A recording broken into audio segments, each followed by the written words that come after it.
Welcome back. Billionaire and Dallas Mavericks owner Mark Cuban says Donald Trump is, quote, the best thing to happen to politics in quite some time. And after that, some Trump supporters actually got pretty excited about a Trump-Cuban ticket, although you might want to hold on a little bit. Business Insider reached out to Mark Cuban to ask him if he would actually consider running. Cuban responded, quote, would I consider? Yes. Would I do it? Probably not. I'm not cut out for politics, at least the way that they are now. Maybe in the future, if Trump truly impacts how the game is played. Let's bring in our roundtable to discuss this a little bit more. Joining us right now is Newsmax contributor Kevin Broderick. We'll hope to have Larry Elder with us here very soon. But Kevin, let's start with you. John. You know, probably not going to happen a Mark Cuban, Donald Trump ticket on the Republican side. But I do think Cuban brings up a very good point, talking about the fact that the game of politics needs to change. Do you agree? Absolutely. I think that politics is open to a lot of different smart people. And Mark Cuban, obviously a very smart guy. He's a billionaire. Donald Trump, as controversial as he may be, is clearly an intelligent person. And, you know, as Mike Bloomberg has shown in New York, I think pretty aptly, whether you agree or disagree with this politics, smart business people who are business-minded and managerial in nature can make good politicians. And I agree with Cuban. I think that we need more smart people to want to do politics, because right now, it's sort of a broken system of highly polarized politicians just batting it back and forth and special interest groups. So, you know, the more the merrier. The more brighter people involved in government, the better off we're all going to be. Yeah, it does seem pretty hard to believe a guy like Mark Cuban, who has experienced success at basically most of the stops along his career path, would feel like he's not personally cut out for the game of politics.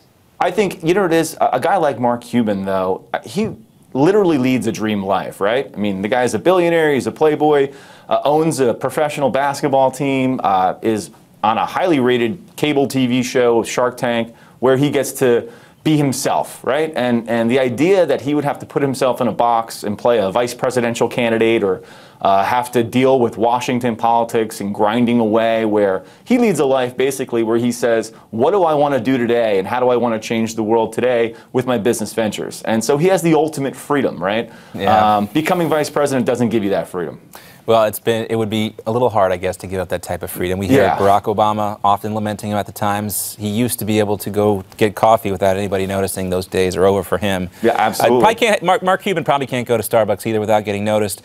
But I get what you're saying about a kind of certain level of freedom. Now we got the first GOP presidential debate less than a week away now, with the polls still shifting. One thing is for sure. Donald Trump will be in that first debate and likely right in the middle of the stage, according to the New York Times. The stakes, though, are huge. Donald Trump, the candidate that has said that he will wing it and just be himself during that first debate, will have one of the prime spots on the debate stage.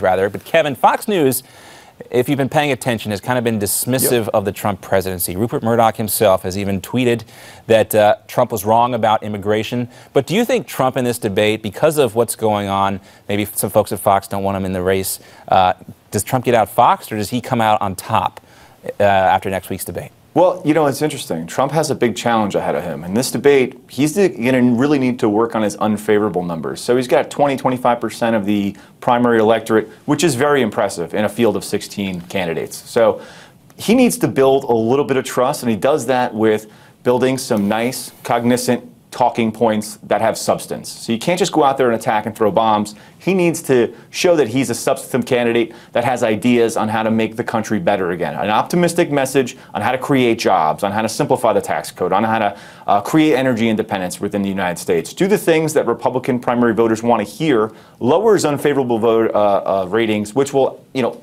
expand the electorate for his own cause. And by doing that, I think that he'll really, really improve his own standing. All the while, you know, he's only going to get 8 to 9 minutes to talk, right? There's 10 candidates, 90 minutes. There's a limited amount that he can do in that time. I would say during, you know, when he answers questions, he needs to be extremely substantive about what his plans are as a Trump president. And when he's rebutting questions, he needs to remain professional, rebut them, but also spend that time creatively in the rebuttal and be Trump. You know, attack them. If someone punches you, Donald Trump knows better than anybody else, he'll decapitate them. And that's what he does. I do kind of wonder, though, if a lot of the other candidates, even though we've heard that Jeb Bush has been advised just to stay away from Trump, as some of the other candidates who need to get up there in the polls. I wonder if they're going to take him on in an attempt to take down the guy, the front runner. We know that happens a lot. Well, are they willing to really engage with him? Look, the reality is you've got such a wide open field. If you're sitting at 4, 5, 6%, you need to take a shot here, right? You need to separate yourself from these other 15 candidates. The best way to do that would be to go at Trump full force. Because what's going to happen there is if Trump looks like a bully and attacks you, and you attack back and hit hard, you're going to build credibility with Trump voters. And you also build credibility amongst support from other voters saying, hey, this person or this guy or girl is willing to attack Trump and is willing to go at him and willing to put Trump in his place on certain issues where Trump might be a little weak, where Trump has waffled over the years. Yeah. And you know, if you're a governor, you have a good standing there on the debate stage. Kevin, stick around. We got much more to talk about. Absolutely. Thanks, John. Hopefully we'll be joined by Larry Elder here in a few seconds. More on Newsmax now, right after this.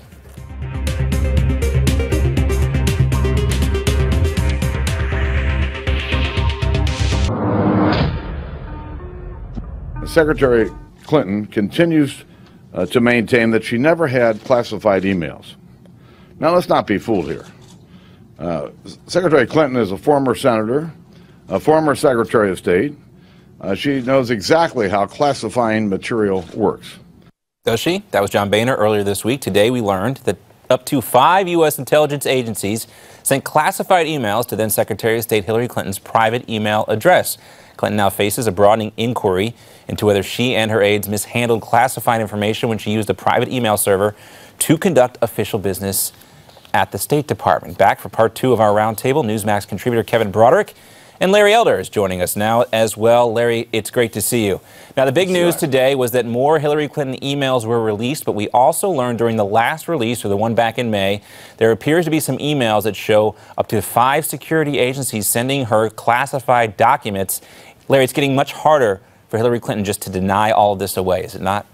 It's getting worse and worse. And keep in mind, we're only talking about the ones that she turned over. We're not talking about the ones that she deleted and had wiped from her server altogether. So we still don't know exactly what she has, exactly what's relevant. All we have to do is go by her word. And so going by her word, going by the one she turned over herself, this is just horrible. And apparently she's going to make only one appearance before the committee investigating all of this. And that's why they're waiting to get all these emails first from her before they can prepare for her questioning. But this is horrible. And as you know, there's been a referral to the DOJ to open up an investigation. We'll find out whether or not that happens. Kevin, we do have that upcoming appearance by Hillary Clinton. She's agreed to testify. I know you're skeptical, but is there anything she could possibly say that would change your mind about the way you feel about her? Well, absolutely not, because she already said that she didn't do anything that was classified on that email server, and that's blatantly false. I mean, we only looked at a sample of 40 emails, and 4 of those 40 emails showed she was trading classified information on her own email and on her homebrewed server. I mean, the idea that she's able to just say these things and that the problems are going to go away just isn't true. We're still going to stay on the story. The media, thankfully, even the mainstream media, hasn't let this go. And so this is going to be the infection that continues to fester until we can pick that server bone clean, find out exactly what happened at her time as Secretary of State and what she deemed as her own private emails, which was 35,000, which, if you think about it, over a 4-year period, I don't know about you, but sending out 35,000 private emails over 4 years works out to being like 50 a day or something. It's a ludicrous number. It is a lot. Now, again, Hillary Clinton is also suffering from terrible poll numbers about her trustworthiness. It's the same place she was back in 2008 when she lost in Iowa. But Larry, do you think if this continues, this trend where more and more damning evidence comes out against Hillary Clinton, does she even make it to the Iowa caucuses? Well, I still think she's the overwhelming favorite to win the nomination. It's still hers to lose. But you're right, stuff still comes out. There's a 2-month period of time when Benghazi was heating up that apparently there were no emails sent anywhere, which is bizarre, even though there were attacks to, I believe, a British ambassador was attacked. The Red Cross facility there was attacked. And apparently during that period of time, there were no emails going to and from Hillary to the State Department. That's defies credibility. And so these kinds of things are going to drip, drip, drip throughout the campaign. But still, I still see her getting the nomination. Even if Joe Biden gets in, they're stuck with her. The problem is going to be in the general election. All these things are going to be hurting her in the general election. But I still don't see her getting bumped off for the nomination, assuming she doesn't quit herself. Well, Larry, you brought up Joe Biden. Let's ask Kevin real quick. We only got about a minute and a half left. Joe Biden, the talk continues that he may enter the race. If things continue the way they have for Hillary Clinton, you see Biden getting in. I think that's a real possibility. He's never closed the door on this.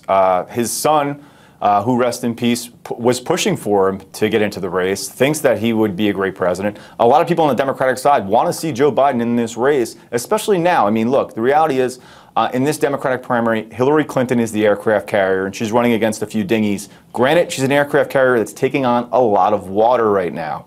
And so Joe Biden would make some serious waves if he got into this race, because he'd be able to bridge some of those populist voters from Bernie Sanders, talking about those populist Democratic kitchen table issues, while also pulling in that Clinton Democrat vote if they looked at Hillary and just said, we just can't trust her and she's not a winnable candidate. Yeah, it certainly seems like that could be the case. Larry Elder, Kevin Broderick, thanks so much for being with us. We'll have you two back real soon. Thanks for having us.